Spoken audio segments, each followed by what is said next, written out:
The Panthers are in the playoffs, and that's why we're welcoming in a good buddy of mine, Cam Gaskins, sports reporter for the fourth season now, covering the Panthers over in Charlotte at our affiliate WBTV. Ahead of this playoff game, the Panthers 8-9 record hosting the LA Rams with a 12-5 record, which 5 weeks ago, Cam, the Panthers pulled off a shocking upset 31-28 over these same Rams. What is it like for you to be covering this team now in your fourth season and to finally see a playoff push here? Yeah, I mean, we didn't expect it to necessarily come this season. I know there was some optimism and some reason to believe that Canales and Dan Morgan and kind of the new regime, had a plan in place that would get them to this point. But I'm not sure that anyone necessarily thought it would happen in year two. I really never knew when we would get a first, playoff run to cover with this team because, yeah, my first season was when Matt Rule was fired mid-year, and then Steve Wilkes took over halfway through. Then my second season covering this team was Frank Reich. They won 2 games, and they just seemed like they were in the basement of the NFL with no real way to get out. And then obviously last year you see Canales, a new voice, a fresh energy, and you start to see the building blocks kind of put in place.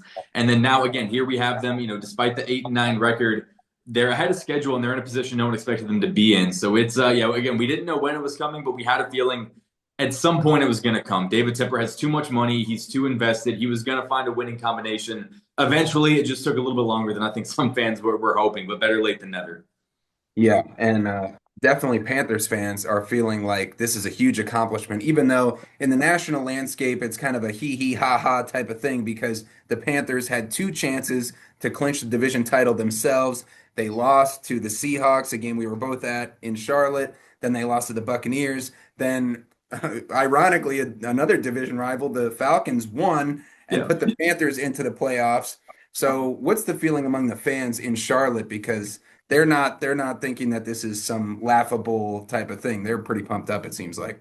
Oh, they don't care what the record is. No, that nobody in Panthers Nation is lamenting over the losing season. Nobody really cares because again, no matter how you look at it, even if they miss the playoffs, it's really hard to look at an 8-win season as a disappointment for this team considering where they had come from. You've gotten 3 wins better each of the last 2 years, and then it's just Mhm. kind of gravy that the rest of the division kind of faltered because Tampa Bay also had several opportunities to go out and win this thing. The Falcons, I mean, you look at them.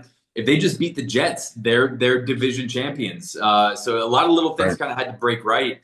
So I think the fan base, all in all, is just sort of feeling like it's kind of a turn of fate. It's just finally Carolina's time for something to break their way.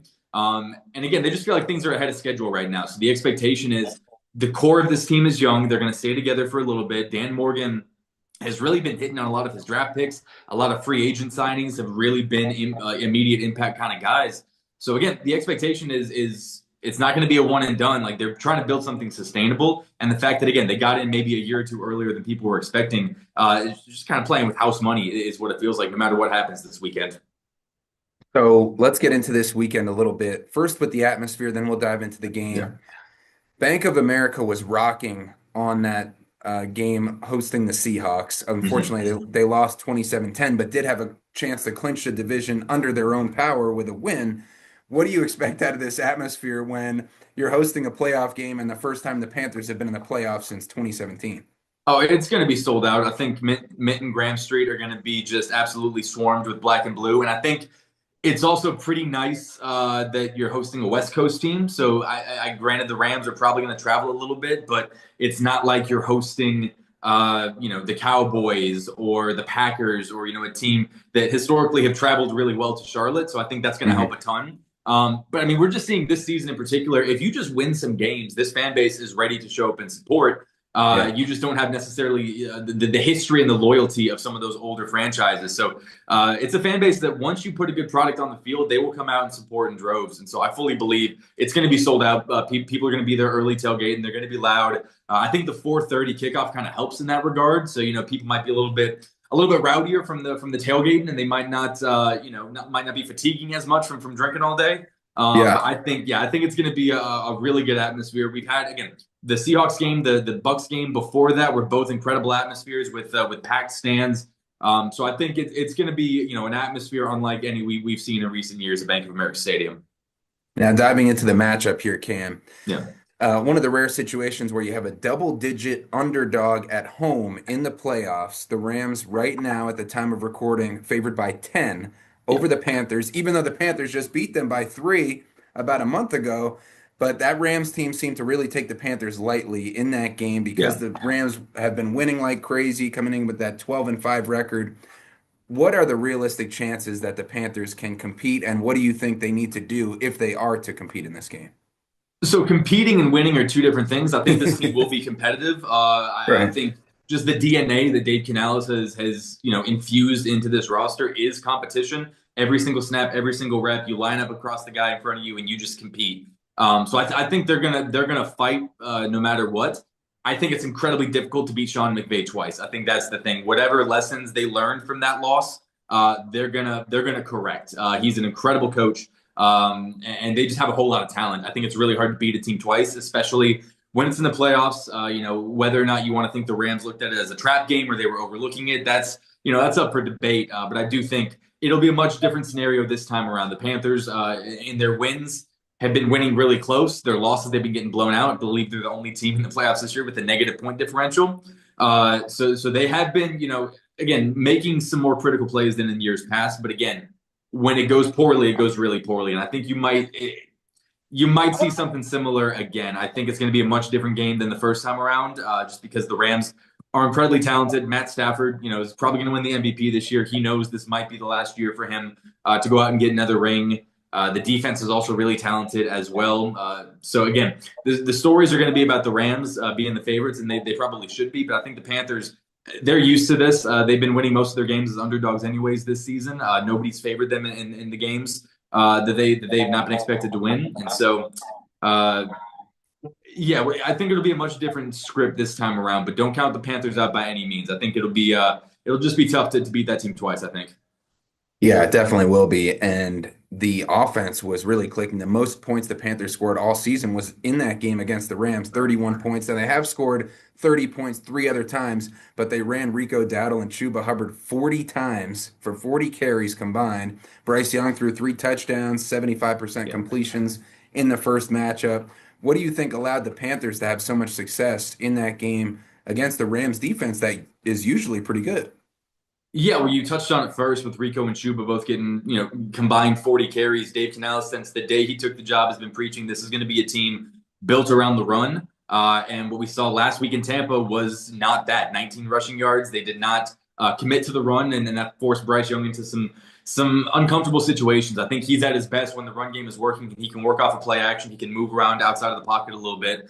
And you saw them do that to a really, really strong degree against the Rams. Now they're going to be more prepared for that. I think the second time around, I don't expect Rico and Chuba to necessarily pop off unless some things go their way. But you got to establish the run that Bryce Young is going to have a chance, because what we've seen this season is when it's all on him and he doesn't have that run game to kind of complement the passing attack, things can get pretty lopsided for the offense.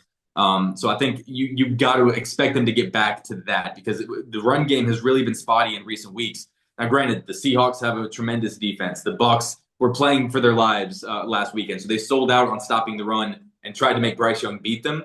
And to his credit, Bryce Young looked good against Tampa, looked not so good against the Seahawks, but there were a couple of other factors in play there. So I think that's going to be the key all season long, has been getting to the run. And so when they've been able to do that, it makes everything much easier for all parties involved. When they don't, you got to ask Bryce Young to shoulder more of the load. And with the lack of pass catchers he has outside of Tetairoa and McMillan, it makes things a little bit difficult. So I think that's going to be just the key is how consistently can they move the ball on the ground to take some of that pressure off of Bryce and open things up in the play action. Right. They got to use that mentality of keep pounding that I'm sure you've Exactly. had Yeah. pounded into your memory over the Yeah. course of your seasons covering the team. And this is just such a great opportunity, such an underdog opportunity. What has this season been like overall with 10 weeks in a row of win, loss, win, loss, win, loss? Unfortunately, the back-to-back losses for the first time since the start of the season came Right. when the Panthers just needed that one win to get into the playoffs. The Falcons helped them out. But how would you describe, for somebody who hasn't been following the Panthers all season, this roller coaster ride that has now amounted to a playoff berth? I think there are two ways of looking at it. You can obviously look at, hey, this team has rebounded from every loss to get back in the win column. But you can also look at it as this team has not been able to stack wins the way they would like to this season. They did have a 3-game winning streak at one point in the season, the first, I believe, since 2021 or 22. So it had been a while since they've been stacking wins like that. But I think you're seeing, again, we talk about the team kind of playing with house money and being a little bit ahead of schedule. I think we're seeing them, winning games that in previous years they would not have won. And so I think Mhm. fans might be a little disappointed with the inconsistency, but I'll take inconsistent wins over consistently losing. I think you have to learn how to Right. you have to learn how to go through those ups and downs before you can start stacking those wins consistently. So I think this year has been about just learning what it takes to win week in and week out and learning how hard it is to stack those wins. I believe after the Green Bay win at the Packers, they took a victory Monday, and then they followed that up with a really disappointing Mhm. loss right after that. So you have a team that learns what it takes every single day in practice. They're just so hyper focused. Every time you talk to this team, they're just focused on that day, the next rep, the next drill, leading into the next game. They're not looking big picture. They're just focused on what's in front of them. And I think that's the mentality that you really need to kind of permeate through everyone in that locker room. And you're starting to see that in chunks. And again, some fans might be frustrated with the ups and the downs and the wins and the losses, but you're seeing this team, kind of going through the growing pains of what it's like to learn how to win when so many guys on this team, so many of the rookies, so many of the vets have not been winning consistently in quite a long time. So I think it just comes with the territory. You're not going to go from a 2-win team to a Super Bowl contender just like that. You kind of have to go through some of those ups and downs, literally on the record sheet to get to where you want to be. And last one for you, Cam, because we've seen all season long with the Rams. Now they have had some moments of faltering here down the stretch, but we've just seen that explosive offense with Devontae Adams, Puka Nacua at wide receiver. Matthew Stafford has already led this team to a Super Bowl a few years ago. Then you got Kyron Williams and Blake Corum in the backfield, one of the best 1-2 punches at running back. Your biggest keys if the Panthers were to pull off this touchdown and a field goal upset, which is what they're underdogs by now. If we look at this on Sunday and we say the Panthers have done these things well to pull off the upset.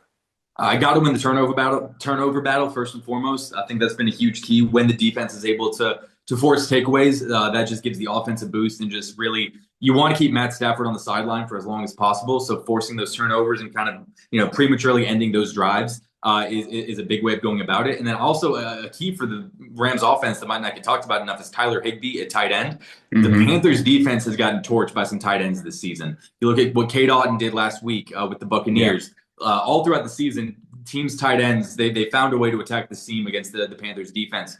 So Higbee is a guy that doesn't get talked about a lot, but he's very capable of putting up 60, 70, 80 yards with a touchdown and some catches. And he's a guy over the middle, especially with the linebacking core losing Trevin Wallace, Claude Cherilus.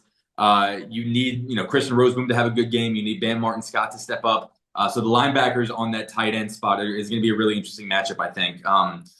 But yeah, I think it starts and ends with the defense. You got to contain that Rams offense as best you can and just give Bryce Young a shot, right? Don't expect him to be, needing to put up another 30-point game to win this. You got to try to keep this one manageable and not let it get away from you on defense. Right. Well, very well said as usual, Cam. Thank you so much for the time. See you in Charlotte for the big game for the Panthers and really appreciate you hanging out, especially on an off day. You've kept pounding despite having some off time. So thanks for the time. Yeah, Hey, really first appreciate first it. playoff game in 8 years. Nobody's taking off days around here. So yeah, get here early on Saturday. Parking is probably going to be pretty tough to come by. That's right. All right. Well, thanks, Cam. See you then. And for Palmetto Sports, I'm Carmine Gemei.